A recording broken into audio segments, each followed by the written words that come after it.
What's going on, everyone? Juicebags here, and welcome back to some Dungeon Defenders 2 and another Hero Spotlight. This is going to be one of two Barbarian Spotlights that are coming out in the next day and a half or so, and I'm going to start off with the Spin and Win Barbarian. Now, this is kind of a Spin and Win Nuke Barbarian. It's actually my favorite way to play it. This is not the Hack and Slash Barbarian. That will be the next Hero Spotlight. So if you'd like to just get in there and melee it out, this is probably not the spotlight for you. However, if you're like me and you like to see just ridiculously large numbers, this could indeed be the Barbarian for you. As you see, 386 million damage Hawk Strike there. Oh my gosh, just can't live without it. Now, one of the big things that's always exciting for me in Dungeon Defenders 2 is trying to find ways to one-shot bosses. This is the Barbarian one-shot boss build. In addition to that, it has the Spin and Win as its primary focus. So we're going to be relying quite a bit on the number 7 and number 8, or the Whirlwind and the Hawk Strike. So both of those are kind of my go-to for this build. And like I said, for me personally, this is my favorite way to play the Barb. There will be a Hack and Slash Barbarian coming up next. Now, as I mentioned, this Barb is going to focus mainly on the Whirlwind and the Hawk Strike. As far as stances go, my personal choice is always to have Lightning Stance up and Siphon Stance as the secondary. This allows the most possible DPS as far as the Spin and Win goes. Now, remember that if you're trying to traverse the map or get around quickly, you can do a really close amount of damage using the Tornado Stance and the Whirlwind as well. And then, of course, you get that just insane movement speed that allows you to just get anywhere on the map you want to go as soon as possible. Now, remember, the Whirlwind is only affected by your primary stance, so depending on what stance you have active, depends on the effect of the Whirlwind. Now, the same can be said about all the Barbarian's abilities, so the Shout as well. That's another one of the reasons why I always have Lightning Stance up first, as Lightning Stance is going to give you that little mini Dragolich buff to the Shout as well. Now, taking a look at the build here, this is a 100% ability power focused build. Balance your hero health based on your comfort level. I personally am right at 800,000 health. I find this more than sufficient. However, I also do have the increased Ascension caps from using Ancient Power. So if you don't have those caps, then of course you're just going to want to swap out another piece of gear with hero health. I personally went with ability power on every piece of gear with the exception of my offhand weapon. I've got hero health on that to give me a little bit more and get me over the hump with 800,000. By all means, put hero health on both your weapons. It's not going to have a massive effect in the damage output of the build, but will have a large effect on your hero health pool. Now, back to some more Barbarian basics before we get into all of the rundown. Remember that the Barbarian's secondary weapon swing is actually monitored and determined by the primary. So you always want your fastest swinging weapon in your main hand, and your slower swinging weapon in your offhand. As the heavy weapon, of course, is going to swing slower, but do more damage per hit. So I have a light swing weapon in my main hand, and a heavy in the offhand to monitor that swing speed. Now, in addition to that, although it is so tempting, remember that shards and mods do not stack between the two weapons. So don't use the same mod, don't use the same shard, and yep, for you folks that like to spam those kitty cats, remember that Meowmere is sharing a cooldown between those two weapons, and you're not actually getting any additional cats by using two Meowmeres. So if you do like the incursion weapons, my suggestion would be Meowmere in one hand and a Terrorblade in the other hand, and then you're going to get both of those procs going off. I personally don't use them as I don't feel that they're required, and I'm just putting out a massive amount of damage on the Barb itself. So once again, as I mentioned, I'm going ability power on every single piece of gear, with the exception of one piece in my case. Put as many hero health pieces as you want in your case. Now taking a look at the shards, in the head we've got Worm Scarf, Draining Strikes, and Echoing Shout. In the gloves I'm going with Ride the Lightning, Reckless, and Critical Strike. On the chest I've got Boiling Blood, Power Gambit, and Bulwark. Now Power Gambit is not getting it's not getting much of a benefit at all in this build, as Power Gambit is the straight up hack and slash build. However, I actually put it in there to get a little bit more hack and slash damage and to increase the damage I'm taking. That way I can build up my ability resource pools a little bit faster. And then in the boots I've got Zephyr's Warpath, Full Shell Ahead, and Speed Boost. I actually never ever use Full Shell Ahead, so I don't even have this shard upgraded, as I just don't use Turtle Stance at all, really. Now, Turtle Stance can be very beneficial, especially if you're having problems with Assassins. Turtle Stance makes Assassins a complete non-issue.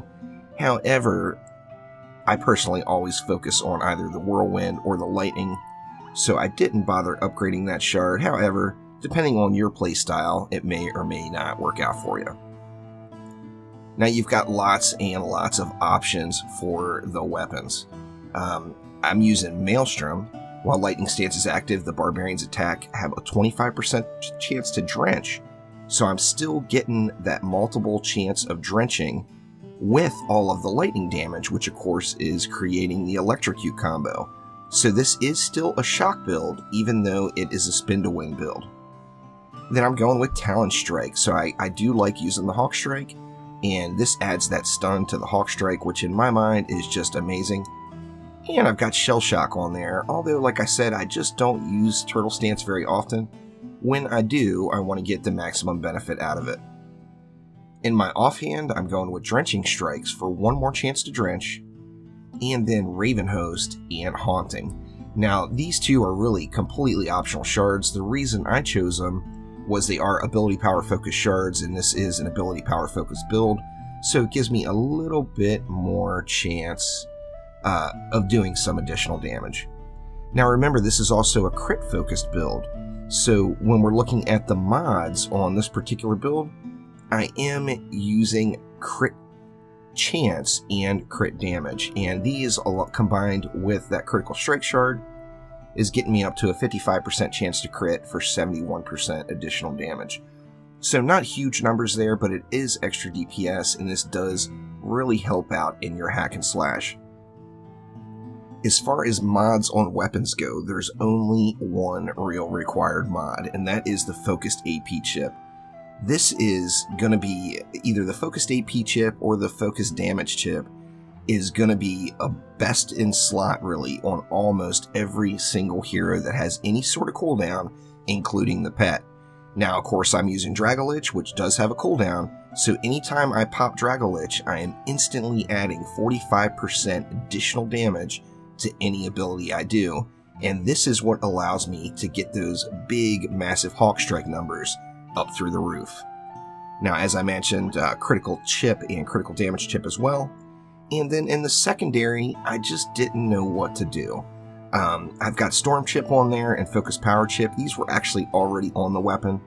I'm just using them because they do work. The Focus Power Chip, of course, is doing very little for me, as when I do pop Drago and get that cooldown, the last thing I'm doing is worrying about the hack and slash and swinging the weapons.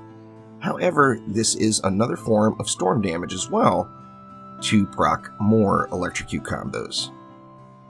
Taking a look at the head and every piece of gear, the setup I'm using is Ability Buff Chip, Ability Chip, and Healthy AP Chip.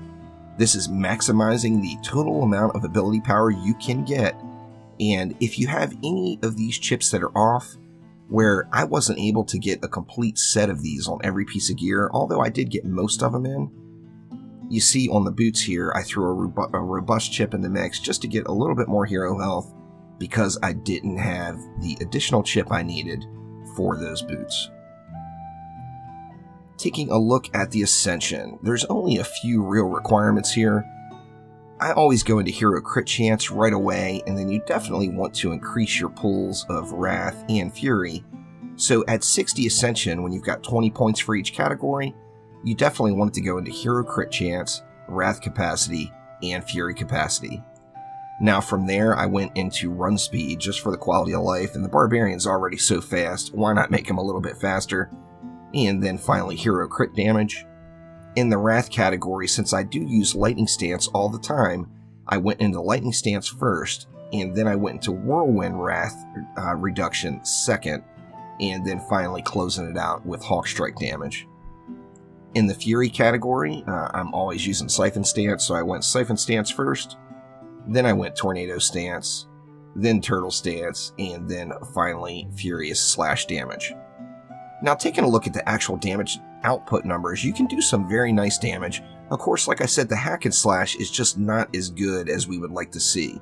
So as far as just the hack and slash, you can do acceptable numbers. You're going to be spiking up over 2 million, sometimes as high as 3 million with crits pretty regularly, which is enough to clear a lane in any Chaos 7 map.